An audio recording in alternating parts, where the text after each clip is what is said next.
Looking in, water safety, key number P9980, replay is advised.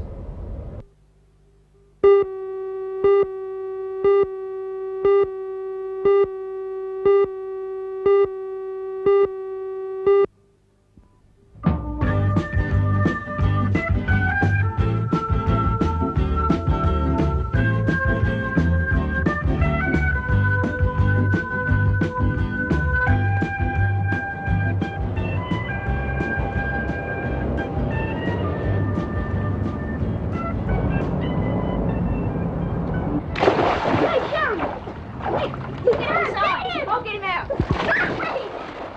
Help him! Help! Brad! Gee, we're lucky then. A simple accident, but a near tragedy averted. Some children aren't so lucky. Many Australian children drown every year in accidents like the one you saw here. Today in Looking In, we're going to talk about water safety and how you can prevent this sort of tragedy striking your family.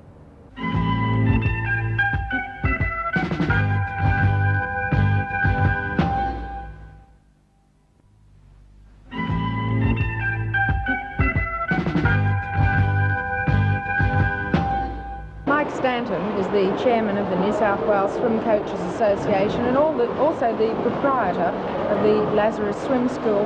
Mike, your completed sessions with water safety. I wouldn't call it an obsession. Certainly my main interest in life is with water safety, certainly.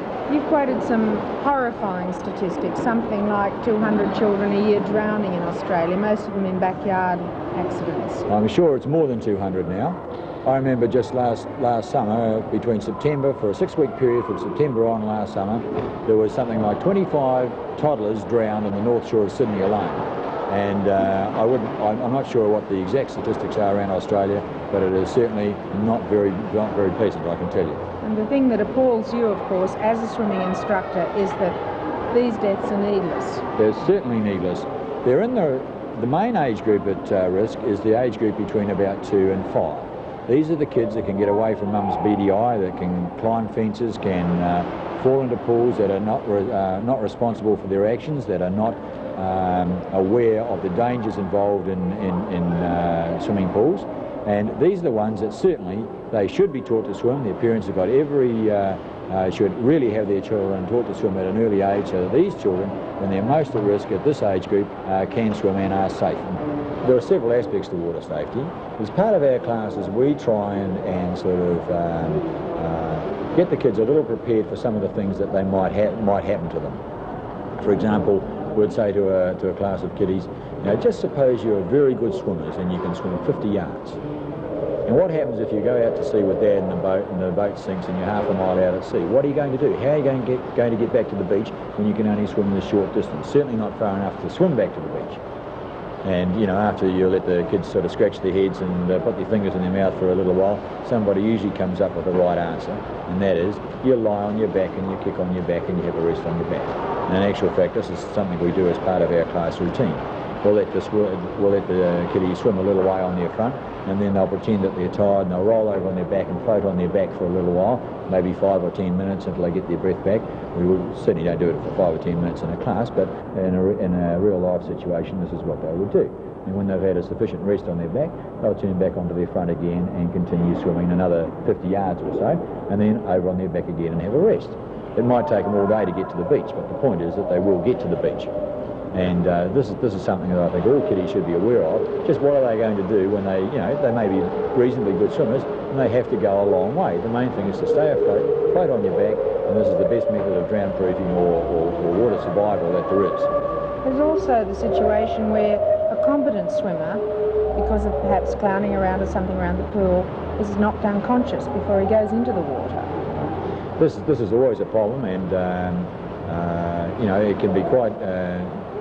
Things like that can happen through no fault of a child's at all, and this behoves upon the people that, if it's a public pool, for the people that are in charge of the pool to keep an eye open all the time for what's going on, for other people to be around, and for people to learn the art of artificial respiration and life-saving.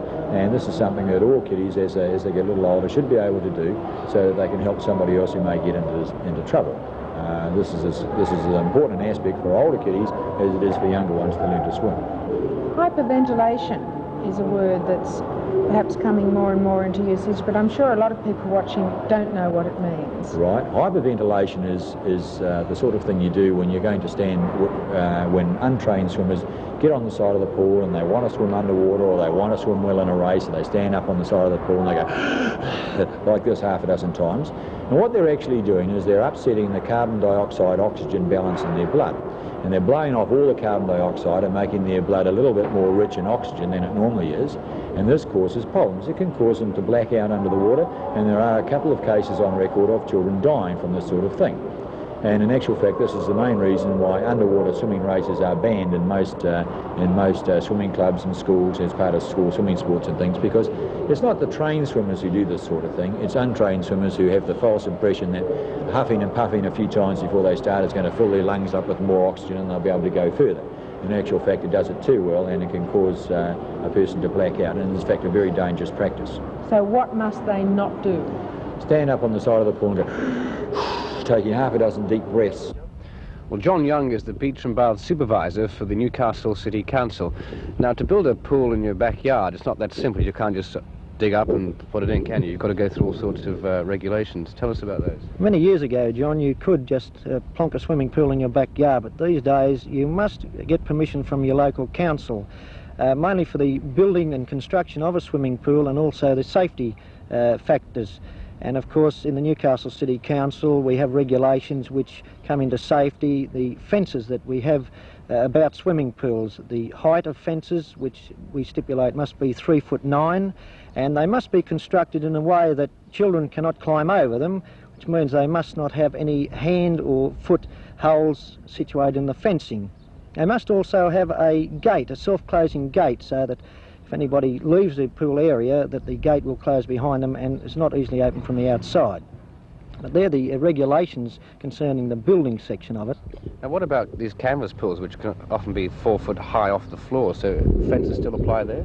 Yes, they do. They do apply now. When, again, going back a few years, we're never worried about them, because the only way you could get into a 4-foot pool was by a ladder, and by taking the ladder away from the pool, of course, you had the 4-foot height, which was very difficult, of course, for children to get over. But if the ladder was left in the pool or left down, the children could, of course, climb up the ladder and enter into the pool itself. So no one can build a pool unless they stick by these regulations? No, they must stick by the regulations, and not only for the building section, we also have in the health department regulations regarding the cleanliness of the water, the chemicals that must be used, and also the electrical point of view as far as your filters, the way that they're connected to your pool. Your electrical wires must be underground. And again, there's many people do not realise the importance in keeping a backyard swimming pool clean. And again, you must know how to treat your water with the right chemicals, and if you don't treat them the right way, you will find ear infection, nose, throat, and also skin diseases that people can pick up by swimming in a dirty swimming pool. The correct size filter should be installed to a swimming pool. It's no good having a 10,000 gallon swimming pool, which is roughly a 30 by 15 backyard pool, with a very small 12 or 10 foot cubic feet filter on it. It certainly wouldn't be able to purify the water the way that it should, so the correct filter should be installed to a swimming pool. Now, the many small pools that we have, example 12 foot diameter by 2 foot deep, people do not bother to put a filter on these swimming pools, and again the water becomes very stagnant. It means that they have to empty the pool periodically to then put in fresh water, and again you have problems not only at home but also with your next door neighbour that would have water running down through their property.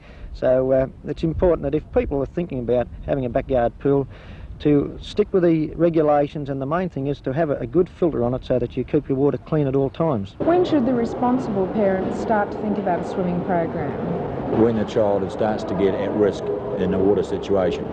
Now, for people who don't live anywhere near water, never go near water, and there's no water anywhere near where their child is going to be, well, probably later on is okay.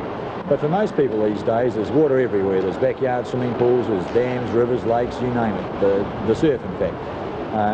And statistics show that the age when a child is most likely to get into trouble is between the age of 2 and 5. And so for most people, this is the age when they should make sure that their children is taught to swim and are as quickly as possible made water safe.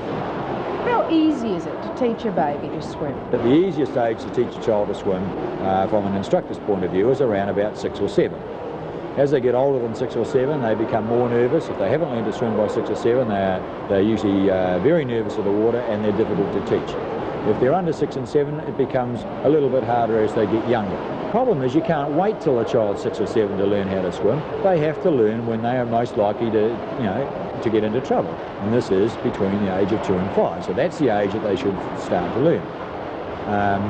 It's a little easier to teach a 4-year-old to swim than it is to teach a 2-year-old to swim. But often a child has been in trouble in the water before they're 4. And so you have to start a little earlier than that. What special techniques do you have to use with even pre-walking children? With very young babies, and here I mean babies under 2, it's always mum who does the teaching. Mum is in the water with their child, and the instructor is there to tell mum what to teach the child to do. You don't actually teach a baby to do anything. In the same way that you can't teach a baby to talk or to read, the baby learns that itself. And what one does is one provides the right environment for them to learn these things easily. And a baby will float in the water on its own. Let's face it, a baby spends the first 9 months of its life swimming anyway, so it's not too unusual to expect that when it is placed, a very young baby is placed in warm water, they'll exhibit quite well-coordinated swimming movements. And unfortunately, as a baby gets a little older, these well-coordinated swimming movements disappear to a certain extent, and swimming has to be relearnt. But babies naturally float in the water, and all that is necessary to make them reasonably safe at a young age is to teach them to relax and be happy in the water. They'll float on their back unaided without any support whatsoever, very easily. When a child's about 2, we teach them, 18 months to 2, just depends on whether they've been exposed to water before or not. The technique there is to put a bubble on their back, a little polystyrene float which helps them float in the water, and the aim there is to try and teach them to do dog paddle, which is very easy for young children to learn. It's just a simple movement with their arms, simple kicking movement with their legs, no accent on correct technique or anything like that, just very simple fundamental movements. They can keep their head above the water, and they're still basically very buoyant in the water, so they can swim with their head out of the water, and of course doing this involves no breathing problems. As a child, when a child can dog paddle reasonably well, then the next step is to teach them to put their head down in the water and then to turn their head and take a breath in the approved manner. But these are basically the steps that we go through in teaching children to swim. I suppose the idea at all times is to make the swimming program fun anyhow. Right. Any swimming program which doesn't make it fun for the child is not really achieving its potential. And unfortunately, there are some swimming programs where the theory is the child has to learn to swim at all costs. This is far from true, and in fact any program where the child is not made happy and swimming a fun thing is really not doing the job properly. A child learns to swim learns anything in fact much quicker, much faster, and retains it longer if it's fun when they're learning it. It's possible to have every child taught to swim happily and easily. And if a child learns to swim and gets the dread coming along to swimming lessons, what you're doing is you're really turning him off swimming for the rest of his life. And I feel that's a tragedy.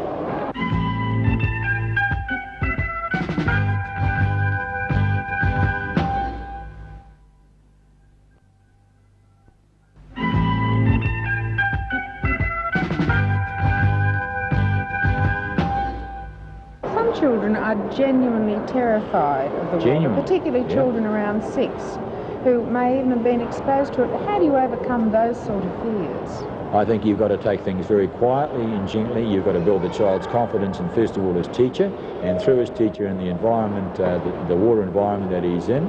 And it is very easy to teach even the most nervous children of 5 or 6 to swim in only a few lessons if the teacher is kind, sympathetic, and understands what the child's fears and what's needed to do to overcome them. You're chairman of the New South Wales Swim Coaches Association, which gives you a lot of responsibility and I should think a lot of interest in training really good swimmers. That's But true. more and more you're becoming concerned about this danger from the water as an association. I think all swimming coaches are. There's no two ways about this. Training champion swimmers is certainly part of our life.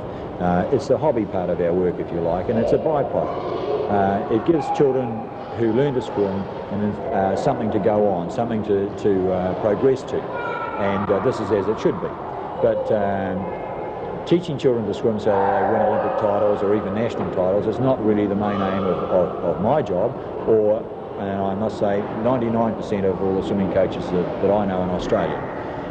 Most of them teach thousands and thousands of children every year to swim, and they are doing a very important community service by doing this. They're mostly being competitive swimmers in their time. They're very interested in competitive swimming, and they, of course, encourage children to go on to competitive swimming if they want to. But that's really a byproduct rather than the main aim of the exercise. They're actually saving lives. Right. This is the main part of our job, and it's going to become increasingly more so as the years progress. With me now is Frank Long and Alf Chandler, and we're going to talk about resuscitation, which becomes very important when someone drowns or falls in a pool, especially young children, etc. Now, how many methods are there you can use for resuscitation? Well, there are two manual methods, mouth to mouth and mouth to nose, and then we have our other artificial methods with direct oxygen.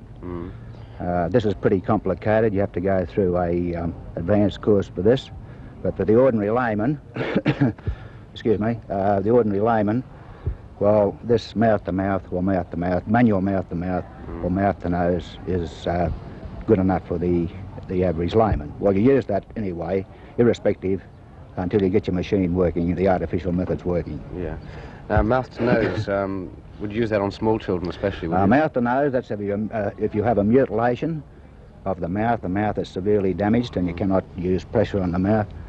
In this case, you use mouth to nose. Yeah. Well, do you think we could have a demonstration and you can explain it as we go along? So yes, well, firstly, you examine the mouth for any mucus or any vomitus that may be excluded from the regurgitation from the stomach,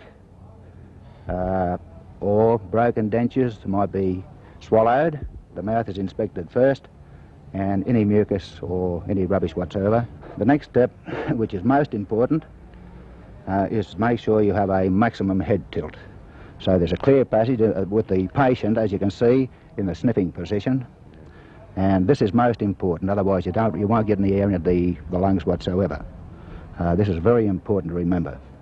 Then with the maximum head tilt, with the hand, as Alf has it there, holding the head back to make sure the hand is placed on there. Well, now Alf will place his thumb and index finger over the nose to seal the nose, stopping any air from being expired through the nose. Now, you'll breathe through the mouth and inflate the lungs, which you'll demonstrate there now. At the same time, glancing right to listen to any air being expelled from the lungs and watch the rise and fall of the chest. You work in conjunction with your breathing, with expired air resuscitation, in conjunction with the rise and fall of your chest. I have heard that you can give sort of 6 quick breaths. This is 2, yes. I'm sorry I excluded that. Yes, before you kick off, you get 5 quick breaths to get a little bit of oxygen into the lungs first up, and then you revert to the 12, anywhere between 12 to 20 per minute. Now, if it's not successful, should you give up after so many minutes? Definitely not. Continue on, regardless if there's any breathing, pulse or whatever. If there's no pulse, you use external cardiac compression in conjunction with your expired air resuscitation. Never, under any circumstances, give up hope until a doctor arrives on the scene or a qualified ambulance man or ambulance men. Of course, it will be a lot easier with 2 people, but a lot of cases there'll only be 1 person around, especially. Yes, this is a fact. Well, for example, one thing we find these days, the woman of the house, she's home on her own, and possibly they may have a backyard pool. In a case like this, well, it's most important she knows this. so she can go to work on the kitty straight away. Now, do you think we can have a look at the external cardiac massage and see how that works? Yes, well, that works in conjunction with your external, with your mouth-to-mouth resuscitation, expired air resuscitation we call it. Now, the position, as Alf will show you, you divide the sternum, which is the breastbone, into halves, then you switch your hand around so your hand rests on the breastbone. Your wrist is locked with the other hand. The arms must be vertical so you get direct pressure. The idea of this, you may wonder why, and essentially you should have the patient on a hard surface. The whole gist of the thing is that the heart is compressed between the backbone and the sternum, the breastbone actually. This is how you get the heart going. Now, when should you use this method? Well, And when I not? use this method only on getting a patient. You take a quick feel of the carotid pulse, which is just opposite the Adam's apple. You just slide your fingers, 3 flat fingers off your Adam's apple. There you'll find your carotid pulse. If no pulse, well, you use the expired air resuscitation in conjunction with your external cardiac compression. Alf will demonstrate now. The rhythm of this, there are 2 expired air inflations to 15 heart compressions. Now, of course, the pressure would have to vary depending Varies on on the age of a person. An adult, the sternum must be depressed between 2 and 2.5 inches. A child, about 1.5 inches, and a baby, 1/2 an inch. With a baby, you use 2 fingers only. A child, just the heel of your hand. Yeah.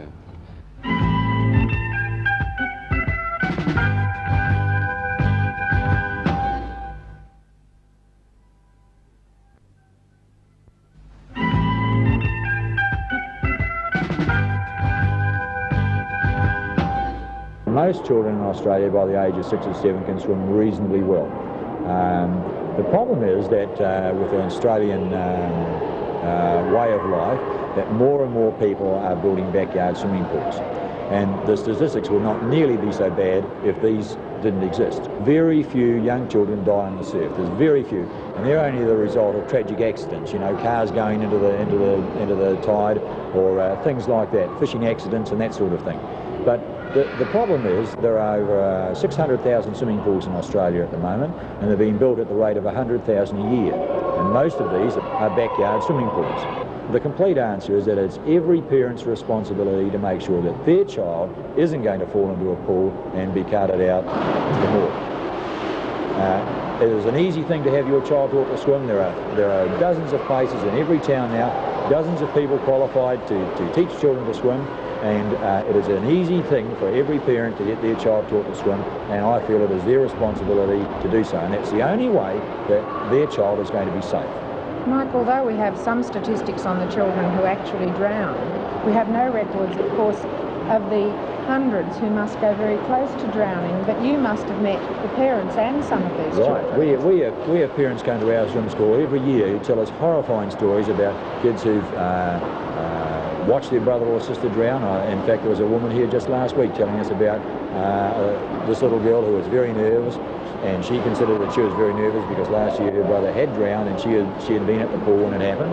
And that's only one example from hundreds that you hear around the pool from parents who bring their kiddies here all the time for swimming lessons.